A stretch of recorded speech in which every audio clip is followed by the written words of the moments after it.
we have a super chat from Bodhi. So I think it's a good idea to address the super chats as they come in. You know what I mean? Like if we're in the middle of something, maybe finish that and then address the super chats right away, just because they deserve it, right?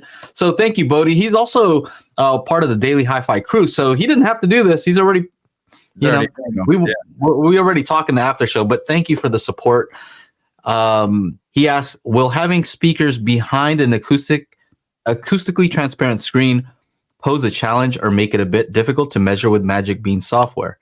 And the answer to that is, I don't know that it makes it difficult, but you may find some interesting things, you know? So when something's behind an acoustic transparent screen, typically what happens is it reduces the higher frequencies. I mean, that's normal. The higher frequencies can't get through the screen as easily as, you know, mid-range and the bass and all that. But what I found that's interesting is, you know, what you'd probably want to do is kind of raise that level back up, right? You want to make it more neutral. So if it's reducing the treble, well, if you don't do anything and you're sitting at your main listening position, you're going to get less treble than if you didn't have that speaker behind that screen. The other thing that's interesting, though, is you may not exactly notice that when you're measuring, you know, from certain distances, like near field, you may not see that as well as if you back up. The other thing that I noticed is I've done some of the calibrations with a speaker behind an AT screen. And what ends up happening that seems kind of counterintuitive is if you measure close, you may not see some of those higher frequencies, but you will see them as you back up. And I'm like, oh, that's kind of interesting. I wonder what that's caused by. And I think what is happening is some of those higher frequencies are actually bouncing around behind the screen and coming out in a wider pattern. So as you get further, you may actually get some of the higher frequencies coming back out. They're not fully absorbed, right? You would expect them to be kind of fully absorbed, but some gets out, and you may notice that you actually get a little bit more treble as you back up, but it's not coming in the same direction, you know, as it was near field. It's kind of like bouncing around, I think, and some of it comes out.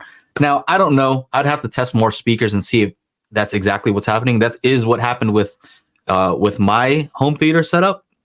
I thought that was kind of interesting. But yeah, I don't think it makes it more or less difficult. It's just that the results are interesting, right?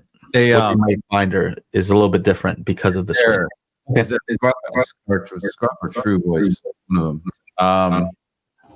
Is there like a normal attenuation of a screen? Is there a normal attenuation? Well, you want as little as possible.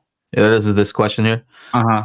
Normal. I don't know what the normal attenuation is, but typically you want it as little attenuation as possible. And I would say, if possible, maybe higher up in the frequency response. And I think what I would probably hope for is something where the attenuation isn't like jagged, right? Like if it attenuates something, have it attenuate at a constant rate so that you can boost that back up. If it's like doing some weird stuff and causing comb filtering, then it gets tricky. Like, how do you EQ that? Right. And it's tough to tell. They don't always show that sort of stuff when it comes to buying these screens. So maybe that's a test for someone to test acoustic transparent screens and see which ones do better. Yeah. Make sure to join us every Monday for our live stream at 4 p.m. Pacific, 7 p.m. Eastern at youtube.com/Daily Hi-Fi.